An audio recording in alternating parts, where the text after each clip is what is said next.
c'est une maladie qui est apparue en fin 2019, c'est pourquoi le chiffre 19 est utilisé, en décembre 2019 en Chine.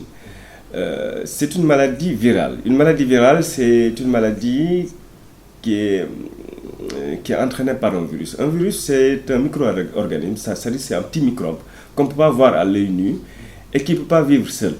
Donc il faut que le virus aille vivre chez quelqu'un, en fait, dans les cellules d'une autre créature, si on peut dire, hein, d'un être vivant. Et il se trouve que ce virus vivait, d'après les informations, même si c'est parfois un peu contradictoire, il y a certains qui disent que c'est un virus qui vivait chez les animaux et qui a transité chez les humains. Toujours est-il que, en tout cas, la finalité, c'est que le virus est actuellement dans l'espèce humaine. Et que c'est venu donc de façon inattendue, brutale, personne ne s'y attendait, donc on n'a pas de traitement, on n'a pas d'antidote réel. Maintenant, il y a des traitements qui sont utilisés pour stopper la multiplication du virus, ou bien pour traiter les signes, les symptômes, ou bien pour éviter aussi les complications. Les traitements qui sont utilisés actuellement vont dans ce sens-là. Mais il n'y a pas encore un traitement qui, en tout cas de façon consensuelle, même si il y a quelque chose qui se profile actuellement un peu à l'horizon, mais il n'y a pas de consensus actuellement sur les traitements qui sont utilisés. Donc c'est une maladie virale. Qui dit maladie virale, c'est une maladie aiguë.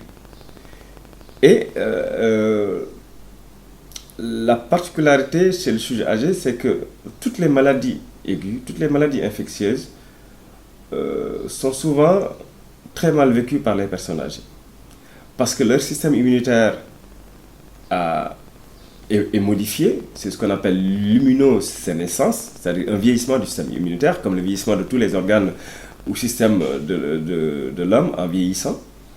Et cette immunosénescence a cette particularité qu'il y a une baisse de l'aptitude de la personne à reconnaître le soi du non-soi. Le soi, c'est ce qui nous appartient, ce qui est en nous. Le non-soi, c'est ce qui est à l'extérieur de nous. Mais parfois aussi, il y a le non-soi modifié.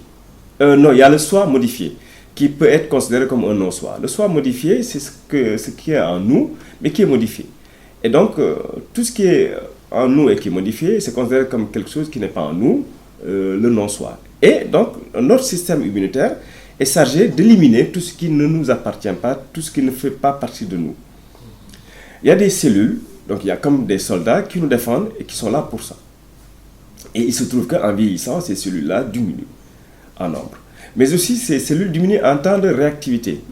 Mais aussi, cette manière de se défendre aussi, globalement, baisse parce que il y a non seulement le système immunitaire inné, c'est-à-dire c'est ça qui m'a fait parler du soi et du non-soi, qui réagit spontanément à l'agression, mais il y a aussi une autre partie de notre système immunitaire qui reconnaît l'agresseur, qui reconnaît ce qui ne nous appartient pas, et qui va créer des armes contre ce corps étranger-là. C'est ce qu'on appelle l'immunité adaptative ou acquise. Et ça aussi, ça se fait de façon, chez la personne âgée, pas de façon efficiente. C'est-à-dire que ce n'est pas très efficace. Et donc, ce qui fait que tout agresseur qui attaque la personne âgée, donc tout virus, toute bactérie qui vient sur ce terrain-là, qui répond difficilement, et qui répond parfois un peu mal, hein, ou même mal, tout agent donc pathogène, tout germe qui attaque la personne âgée peut lui faire très très mal. Et c'est ce qui se passe actuellement. C'est pourquoi il y a même des études qui ont montré récemment, il y a quelques semaines en Europe, que plus de 50% des décès concernaient des personnes de plus de 83 ans. Donc il y a la revue suisse, la revue médicale suisse qui a donné ça il y a 3 semaines ou 4 semaines. Et on constate aussi que la plupart des personnes qui sont hospitalisées, qui ont le virus, sont des personnes âgées. Les personnes les plus jeunes n'ont même n'ont souvent pas besoin d'être hospitalisées parce que c'est des personnes qui gèrent très bien, qu'on peut gérer très bien en ambulatoire, c'est-à-dire chez eux, avec le médecin traitant ou bien avec l'hôpital le plus proche. Donc, c'est surtout une maladie qui est dangereuse pour les personnes âgées. Pourquoi ce danger? C'est parce qu'il y a aussi un terrain particulier. À part le vieillissement dont je parlais tout à l'heure avec l'immunosénescence, il y a aussi le fait que ce sont ces personnes âgées qui, en général, ont beaucoup de maladies chroniques. Donc, quand on parle de maladies chroniques, ce sont des maladies cardiovasculaires, c'est des maladies métaboliques, c'est des maladies ostéo-articulaires, mais qui sont là, la personne vit avec cette maladie-là, cette maladie est gérée par la personne âgée avec son médecin traitant et tout se passe bien, avec la famille bien sûr aussi. Et le jour où il y a une infection, quelle que soit l'infection, là actuellement c'est le cas du Covid-19, mais si c'était une autre infection aussi, ça peut décompenser la maladie chronique qui était déjà là. Exemple, quelqu'un peut avoir un cœur un peu fragile, mais qui vit bien avec les médicaments qu'on lui donne. Et le jour où il y a une infection, ce cœur-là est sollicité beaucoup plus qu'en temps normal. Donc si on sollicite ce cœur-là qui est fragile, beaucoup plus, mais le cœur va dire non, je ne peux plus. Donc c'est ce qu'on appelle l'insuffisance cardiaque. Donc le cœur ne peut pas répondre à sa mission. Et dans ce cas, c'est une autre maladie qui vient. Donc il y a une décompensation d'une maladie chronique qu'on appelle insuffisance cardiaque aiguë. C'est le cas aussi pour un diabétique qui va faire une hyperglycémie, un coma hyperosmolaire, quelque chose. En fait, le diabétique peut avoir aussi une complication. Donc les maladies chroniques sont là. La maladie aiguë va favoriser la décompensation de cette maladie chronique. Et donc la personne âgée peut mourir de cette maladie chronique qui est décompensée par le Covid-19. L'autre particularité de ce virus aussi chez les sujets âgés, c'est qu'il y a souvent, on a constaté, en tout cas, c'est pas moi qui le dis, mais les pays où il y a beaucoup de décès de personnes âgées, ils ont essayé de voir comment ça se manifestait la maladie chez les personnes âgées. Ils ont vu que ça ne se manifestait pas forcément comme on le décrit chez les jeunes. C'est-à-dire, chez les jeunes, la toux, la fièvre, c'est d'ailleurs ce qu'on détecte partout, dans les aéroports, dans les bureaux, dans les banques, même ici chez nous. Donc on fait des thermoflash, on cherche la température, on cherche la fièvre. On cherche souvent la toux, des signes respiratoires. Mais chez le sujet âgé, ça peut ne pas se manifester comme ça. Ça peut se manifester par ce qu'on appelle un syndrome confusionnel. Pourquoi? Là aussi, c'est un cerveau qui est fragile avec le vieillissement. Et il suffit qu'il y ait une maladie aiguë qui vient et la personne ne sait plus, en fait, le fonctionnement cérébral, la sollicitation qu'on avait du cerveau a augmenté et le cerveau ne sait plus fonctionner comme avant. Donc ça entraîne ce qu'on appelle confusion mentale. C'est quelqu'un qui va dire des choses qui sont très incohérentes par rapport à quelques jours avant. C'est quelqu'un qui ne va pas dormir, qui va avoir un rythme du sommeil inversé, quelqu'un qui va être agité, qui va délirer, etc. Donc, toute maladie aiguë, infectieuse peut se manifester comme ça chez le sujet âgé. Une personne âgée aussi peut spontanément faire des chutes à répétition, peut avoir une fatigue générale non expliquée, peut avoir des signes digestifs aussi. Les signes digestifs ont été décrits. Beaucoup ont été considérés comme vraiment des signes essentiels sur lesquels il faut faire très attention. Les signes digestifs peuvent être tout simplement une diarrhée, peut être des nausées, des vomissements, une anorexie, c'est-à-dire le fait de ne pas avoir d'appétit. Tout ça peuvent être des signes qui peuvent faire orienter, qui ne sont pas du tout spécifiques au Covid-19, mais qu'on peut voir chez le sujet âgé qui a atteint le Covid-19. La fièvre peut être remplacée par une fébricule, c'est-à-dire une toute petite fièvre qu'on banalise. Ça peut aussi se manifester par une hypothermie, c'est-à-dire une baisse même de la température. Une température anormalement basse, qui est l'équivalent chez le sujet âgé aussi d'une température hautement élevée.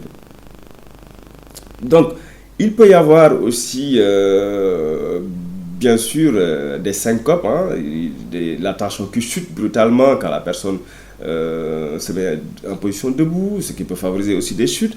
Ça peut aussi, des fois, il y a eu quelques cas qui ont été décrits d'AVC aussi. Bon, c'est pas forcément le cas, en fait, c'est pas un signe pathognomonique du Covid-19, mais il faut y penser quand tout allait bien et que subitement rien ne va plus. Donc il faut chercher quelque chose qui est aigu. Et dans ce contexte-là, dans lequel on est, il faut penser au Covid-19. Et donc, la manifestation du Covid-19 peut ne pas être purement pulmonaire. Mais ça peut être donc non pulmonaire au début et devenir pulmonaire au premier plan quelques jours après. Et en ce moment-là, c'est souvent des signes graves, des signes de détresse respiratoire, parce que la personne âgée n'arrive pas à tousser comme quand on est jeune. Les sécrétions, on n'arrive pas à les sortir comme un jeune. Comme quand on est plus jeune, donc on peut tousser facilement, on peut cracher facilement, on peut nettoyer ses poumons plus facilement que quand on est âgé. D'ailleurs, c'est pourquoi quand une personne âgée est encombrée, parfois on demande au kinésithérapeute de faire un drainage respiratoire pour l'aider à dégager ses poumons. Donc, ce n'est pas pour rien que les signes respiratoires, dès que les signes respiratoires apparaissent, ça va être beaucoup plus difficile de les sauver parce que la détresse respiratoire est telle que il n'y a pas suffisamment d'oxygène dans le corps, le cœur va s'emballer avec les maladies chroniques qu'il y avait, les autres aussi organes vont avoir du mal à suivre, notamment le rein, etc. Donc il va y avoir facilement une cascade de complications d'autres organes qui vont emporter la personne âgée. Et il y a aussi l'autre volet qui découle aussi de cette situation, c'est qu'il peut y avoir des complications de décubitus. Ce qu'on appelle complications de décubitus, c'est les complications liées à l'alitement de la personne âgée. La personne âgée qui va être malade va être au lit beaucoup plus longtemps qu'une personne jeune. D'ailleurs, ce qui s'est passé dans notre pays récemment avec les statistiques le montre. Les personnes âgées durent plus longtemps à l'hôpital que les plus jeunes.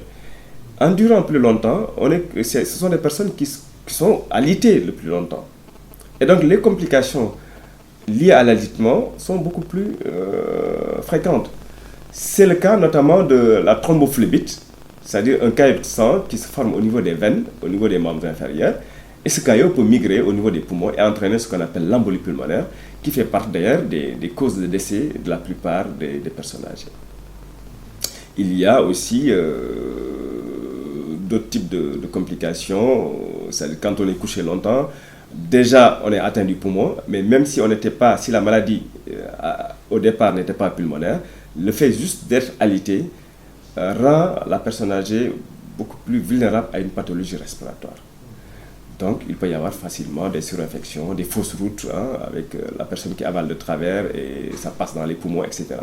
Donc cette fragilité-là fait que c'est un terrain favorable en quelque sorte au développement du virus, mais aussi à l'agressivité du virus et à la survenue de complications.